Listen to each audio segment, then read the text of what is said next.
Okay, let's dive right into this explainer and unpack what is arguably the most infamous legend in all of maritime history, the Bermuda Triangle.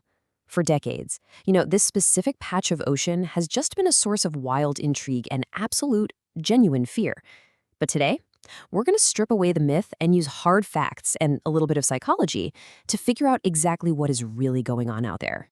Now, we probably all know the rough borders of this area, but just to put it into perspective, we are talking about a massive 500,000 square mile stretch of ocean right between Florida, Puerto Rico, and Bermuda. It is huge, and it's what supposedly lurks inside this vast expanse that has given it such a deeply, deeply sinister reputation. We don't know which way is west. Just let that sink in for a second. That chilling radio transmission completely sets the dramatic stage for the baffling disappearances we're exploring today. I mean, imagine being a highly trained pilot, flying through perfectly clear skies, and then suddenly realizing every single one of your instruments has just betrayed you. That haunting message? Yeah, that's one of the very last things ever heard from a completely doomed mission. And it's not just one mission. Over the past 50 years alone, an alleged 3,000 ships and 100 planes has just vanished. Poof, gone. It's led to some pretty terrifying nicknames over the centuries, right? Things like the Graveyard of the Atlantic, the Sea of Doom, and the Sargasso Graveyard. When you hear staggering numbers like 3,000 missing ships, it is so incredibly easy to see why the public became so completely captivated and, honestly, terrified by this one specific stretch of water. But the modern hysteria? That really escalates with a routine U.S. Navy training mission back in 1945, famously known as Flight 19. Picture this. It's December 5th, about 2:10 p.m., and 5 torpedo bomber aircraft take off from Florida. The weather is totally clear. This was supposed to be a standard 3-hour flight led by a highly experienced war veteran. Nothing out of the ordinary. But then, about 2 hours in, things take a terrifying turn. What's absolutely terrifying here is just how fast this totally normal mission rapidly devolved into a massive, fruitless search operation. First, the squadron leader radios in that both his primary and backup compasses have just completely failed. Dead. Then, these super confusing radio messages start flying back and forth. The leader actually thought they were over the Gulf of Mexico and ordered the planes to head east. Meanwhile, his crew members are arguing that they're already east of Florida and desperately need to fly west. By 7:04 p.m., radio contact was lost forever. All 14 crew members just vanished. And guys, it actually gets worse. A search and rescue Mariner aircraft takes off with 13 people to go find them, and then it disappears too.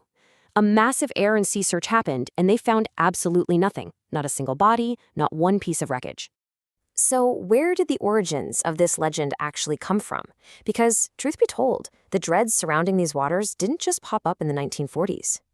To really understand the source material for this explainer, we need to pull back the lens over 500 years.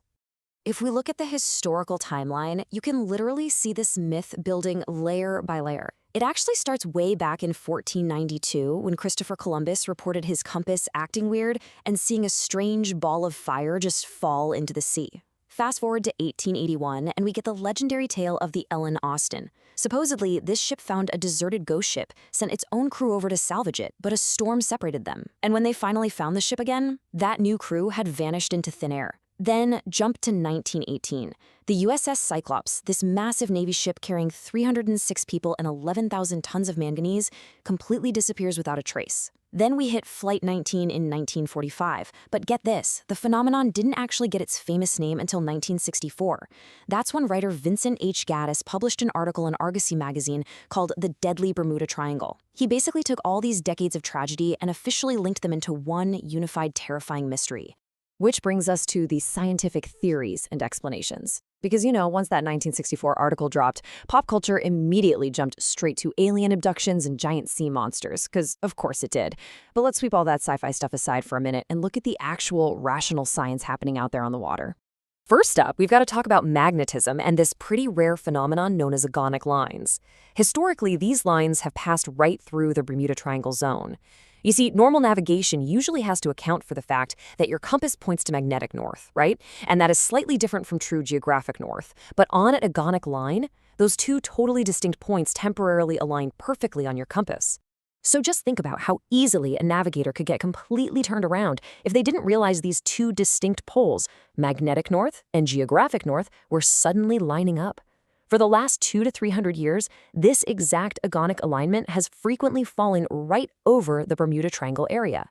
If a pilot or a ship's captain wasn't meticulously adjusting for this shifting agonic line, honestly, just a tiny navigational error could quickly send them hundreds of miles off course, straight into the open, unforgiving ocean.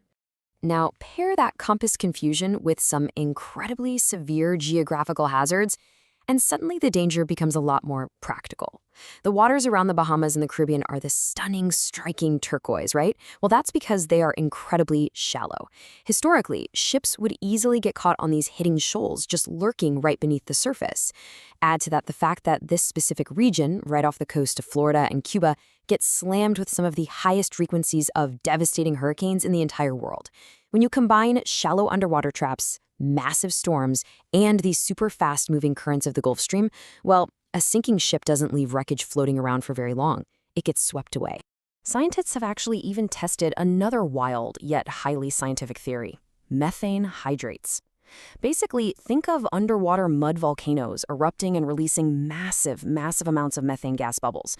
Laboratory experiments over in Australia actually proved that if an exceeding amount of methane bubbles up all at once, it significantly lowers the water's density. So the buoyancy of a ship, it gets instantly erased. The ship would basically sink to the bottom like a rock without a single moment's warning. Now, to be totally clear, there is no direct evidence proving this is exactly what happened to our specific missing ships, but scientifically speaking, it is a proven real hazard that exists in the oceans.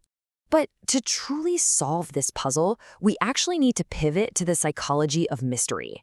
We have to look inward at human psychology rather than just oceanography. Because the real reason the triangle feels so deadly, it's not actually the water, it's our own brains. Author and journalist Larry Kush investigated this super deeply, and he hit the nail right on the head. He identified that the legend was really fueled by mystery-mongering and the psychological trick called the Baader-Meinhof effect, otherwise known as the frequency illusion. It's basically a cognitive bias that completely changes how we perceive the world the second we learn a new piece of information. Just think about it for a second. Remember a time when someone in your family, or maybe a friend, bought a specific new car. Suddenly, you start seeing that exact make and model everywhere you look on the road, right? You might even think, wow, everyone just rushed out to buy one of these. But the reality is, the frequency of that car on the road didn't change at all. It was literally always there. The only thing that actually changed was your awareness of it. And that exact same illusion happened with the Bermuda Triangle. Once Vincent H. Gaddis gave the area that really catchy name back in 1964 and linked a handful of historical tragedies together, well, people just started paying obsessive attention to accidents in this specific area. Every single time a plane or a ship was lost anywhere near Florida, it made massive headline news. Meanwhile, identical tragic accidents happening in other oceans across the globe, they were largely ignored by the public simply because they didn't fit into this exciting, terrifying narrative. People were mystery-mongering. Some even went as far as fabricating details, like tweaking that old Ellen Austen ghost ship story we talked about, just to make it fit the legend better. In fact, when we look at the cold, hard statistical data, the entire myth just completely falls apart. Check this out. A detailed 2013 analysis by the World Wildlife Fund ranked the top 10 most perilous bodies of water for shipping on Earth. And guess what? The Bermuda Triangle isn't even on the list. Nope. Despite the massive hurricanes and those deadly shallow shoals, statistically speaking, it is simply not one of the world's most dangerous places to sail. Both the U.S. Coast Guard and NOAA, the National Oceanic and Atmospheric Administration, have firmly and repeatedly stated that this area is absolutely no more hazardous than any other ocean region on Earth. The Coast Guard even explicitly points out just how heavily trafficked this area is. I mean, it's basically a marine highway. When you have that massive of a volume of planes and ships crossing a region already known for sudden hurricanes in the Gulf Stream, occasional tragic accidents aren't a paranormal curse, they're just a statistical inevitability. But wait, hold on. What about that very first puzzle piece we mentioned earlier? The origin story itself.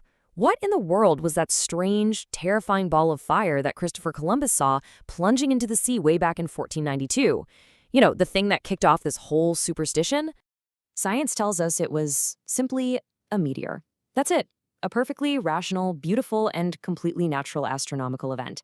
But, when viewed through the lens of those early, exhausted sailors who are already struggling with weird agonic lines and hidden shallow shoals, well, it was incredibly easy to twist that natural event into the foundation of a 500-year-old superstition. Knowing how easily our brains can fabricate a deadly, world-famous mystery out of nothing more than coincidences, heavy traffic, and some really bad weather, it kind of leaves you wondering, doesn't it? If a legend this massive can be explained away by shifting compasses and the Bader-Meinhof effect, what other legends are you falling for right now? What other mysteries in your own life are actually just a trick of your own perception? Keep questioning, keep learning, and I'll catch you in the next explainer.